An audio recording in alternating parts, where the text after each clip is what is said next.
Ngayon ho, mga kababayan, dito na tayo, no? Isa-isa na pong tinatanong yung 20th Congress, mga bossing, o yung mga papasok na senador ho, no? Kung ano ang masasabi nila doon sa impeachment. Isa-isa na pong tinatanong. Kasi 'di ba ipinapasa. Sinasabi ni Chis Escudero, nakadepende naman ho ngayon doon sa 20th Congress. Kung gusto nila ang impeachment, sino yung unang na-vlog natin? Na sabi, dapat tuloy. 'Di ba si Bam Aquino? Ano sabi niya? Dapat tuloy.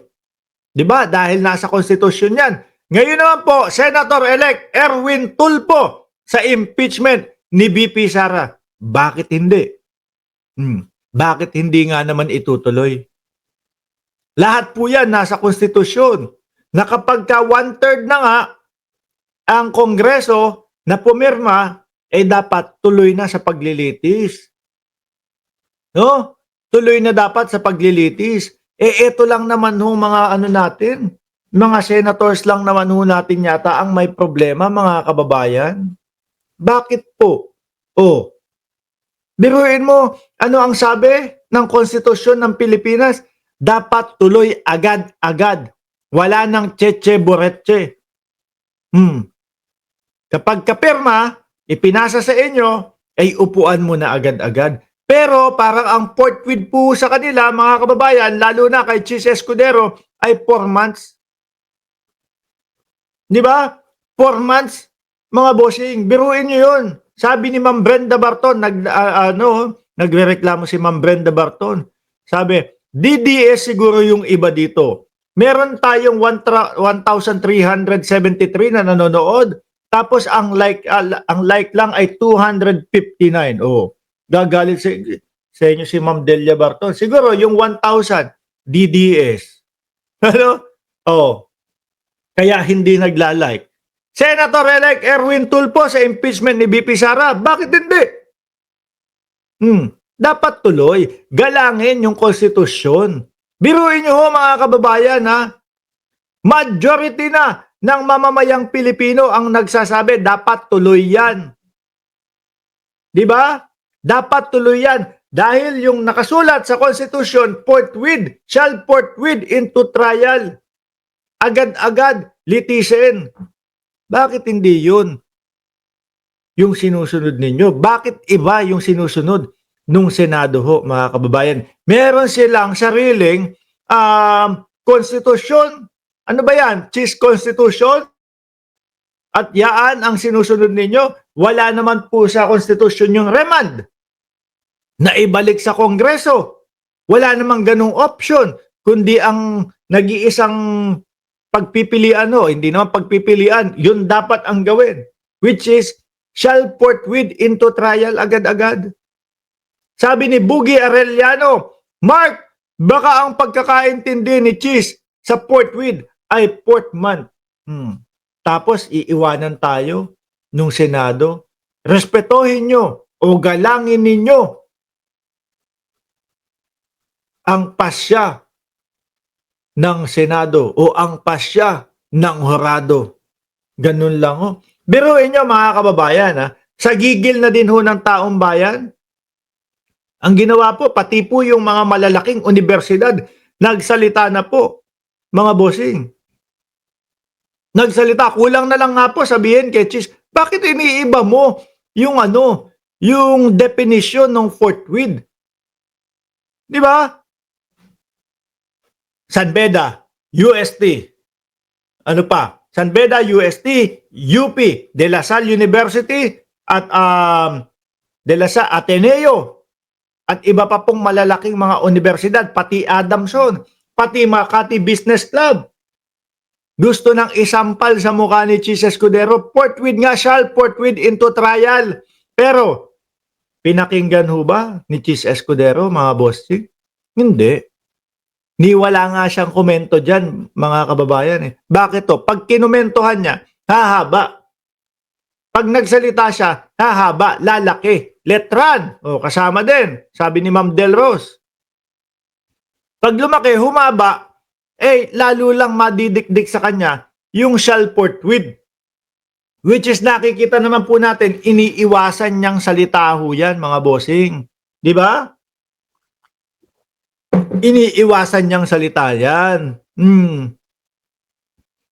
Grabe ang Senado natin. Ako ho, mga kababayan, yung tipo bang isa sa naiisip ko, parang wala nang silbi yung Senado. Ano po? Ganito na lang ang ginagawa ng Senado. Biruin mo, ang mamamayang Pilipino may gustong malaman. Gusto nating malaman ang kasagutan doon sa nawawalang pera ng inang bayan na ikinaltas sa bawat Pilipino, kinsenas, katapusan. Ngayon, nagtatanong ang mamamayang Pilipino, saan napunta sa pamamagitan ng pagsulong ng impeachment? Biruin mo ang gagawin ng Senado, i-dribble, pagpapasapasahan. Pero ang nakikita ko po dito sa 20th Congress, mga bossing, halos karamihan sa kanila, mukhang sasabihin, tuloy ang impeachment. Tsaka bakit hindi? Ready yung ini-impeach. 16 na manananggol o 16 na abogado ang inihanda nila. At dekalidad pa at mamahaling mga abogado pa ang inihanda nila. Ready nga sila Tapos sa Senado pa lang wala na, ayaw na. Gusto namin marinig yung kanilang yung kanilang mga depensa. Minsan napapaisip ako, mga bossing, siguro wala tong mga depensa talaga. Kasi ako hindi man ako abogado, pero kahit pabali-baliktarin ko mga kababayan, yung mga narinig natin. Kahit pabali-baliktarin ko mga kababayan, yung mga narinig natin doon sa Congress, bali-baliktarin ko man yung ebidensya, pilit ko mang ililulusot. Kung ano yung pwedeng maging lusot nila Inday Sara Duterte, wala akong maisip. Lalo na po doon sa pagbabanta sa buhay ng ating Pangulo. Parang ang hirap po. No? Ano sasabihin nila doon? Wala naman talagang pagbabanta samantalang ang sinabi ng Vice Presidente is ano po? Ang sabi ng Vice Presidente kapag may nangyari sa akin, hahagilapin si Bongbong Marcos, no? Hahagilapin para patayin si Lisa Marcos kasama si Martin Romualdez na kanyang pinsan na ngayon po ay House Speaker ng Kongreso. With matching, no joke. Paano mo ipagtatanggol yun? Paano mo sasabihin bilang abogado, wala pong pagbabanta yung aking kliyente? Paano? Di ba? Meron na akong kinausap. Meron na akong kausap. Patayin si Bongbong Marcos. Patayin si Lisa. Patayin si Martin. Pag may nangyari sa akin. Kung ano man yung mangyari, malay mo, kunyari nadulas sa loob ng CR si Inday Sara Duterte. Nalaman nung kausap niya, may plano kami nitong si ma'am Sabi kapag namatay siya may nangyari sa kanya, hagilapin yung 3. Patayin ko daw. Di po ba? Malay natin. Meron na ding bayad yun.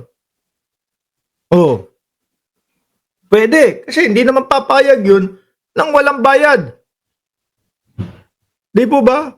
Para mapa-oo ni Sara Duterte yun, kailangan may bayad. Bakit to? Kailangan meron ng paunang bayad. Bakit to? Paano pag natigok si Inday Sara Duterte? Di po ba? Sino pa ang magbabayad sa kanya para hagilapin itong mga ito? Merong plano. At sa ibang bansa mga kababayan, simple lang. No? Simple lang Pag may pagpaplano, problema na yan. Hindi na pwedeng palakihin pa. Sabi ni Neng Gigi, kinausap niya, tatay niya, mag-hire ng papatay. Nung time na hindi pa nahuli si Digong, yun lang naman ang sanay sa patayan. Sabi ng analyst, the more lawyer you have, the more guilty you look. Hindi, totoo ho yan, mga kababayan. O siguro, panakot lang ho. No? Eh kahit po 16 ang lawyer nila, kahit 16 po ang abogado nila, kahit po ang presyo ng mga abogado na yan ay sandamakmak at milyong-milyong piso ang ibabayad, pag narinig daw po yung ebidensya, tiyak mahihirapan pa din yung mga yan. Ano po? Ebidensya mismo ang magsasalita sa katotohanan. Baka kaya etong Senado mas kabado pa sila, no, kaysa kay Sara Duterte. Bakit hindi ko kakabahan yan? Ikaw ba naman isa ka sa magja-judge kay Sara Duterte, tapos maririnig mo siya, ready ako dyan, gusto ko ng bloodbath, naloko na. Pag ako, pumirma ako na ma-impeach si Sara Duterte, yari ako diba? Yari ako Oo. Ay sige, ano ba yung sinusulong ni Bato? Ayaw ng Pilipino nung dismiss. Ito may sinusulong. Plan B nila, remand. Ibalik sa Kongreso. Pipirma ako dito. Ayokong ma-bloodbath. Tingin nyo ganon, mga kababayan? Yung 18 na mga senador takot kay Sara Duterte? Baka ma-bloodbath sila? Tingin nyo ho, mga bossing, nandiyan sa comment section, magsalita kayo. Hindi yung ako lang ang salita ng salita dito. Mabuti pa si Louie baka bloodbath sa mga senador yan. Di ba? Sabi ni Libra October, di naman alam ibig sabihin ng bloodbath. Basta lang, sinabi ni Sara Duterte. Mark, hindi nagsisinungaling ang ebidensya. Correct ho. Kaya natatakot sila. Ayaw nilang maumpisahan kahit isang beses o kahit isang hearing lang. Pag inilatag yung mga ebidensya, pag inilatag yung mga magsasalita o witness, naku po. Baka kahit ano pang galing ng lawyer ninyo, hindi yan. Hindi maidepensa yan. Baka yung 16 na yan, ang katapat lang ho, mga kababayan, si Luistro lang ho Di po ba? Mas madaling magdepensa o mas madaling makipaglaban kapag ang ebidensya ay nasa iyo. Kapag ang ebidensya ay kumbaga legit ho at mga makatotohanan, mga bossing. Kahit sambali-balik ta rin pa ho nung magagaling na mga abogado, yung kanilang mga tanong, etc., yung kanilang mga sagot, hindi ho lulusot.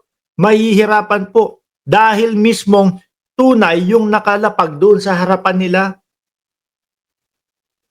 Kahit matuloy ang impeachment ni Inday Sara Lustay, absuelto yan sa 18. Hindi bloodbath, kundi moneybath doon sa 18.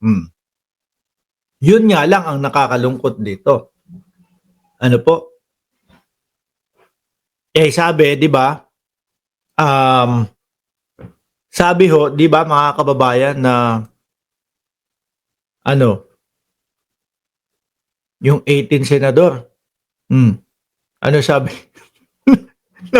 Nawala ako dito kay Antonio De La Rosa. Tito Bato, ano nangyari? Kaya nawala ako. Hindi, mga bossing, ang nakakalungkot ho dito, mga kababayan, is yung makikita na natin national television o kung doon man sa mga live hearing na nag-uumapaw na yung ebidensya. Tapos, yung mga senador natin, ay nako, eto, ganito. Wala, hindi pwedeng ma-impeach si Inday Sara Duterte. Acquitted si Sara Duterte. Dapat ho, hihingan natin sila ng paliwanag isa-isa. Di po ba?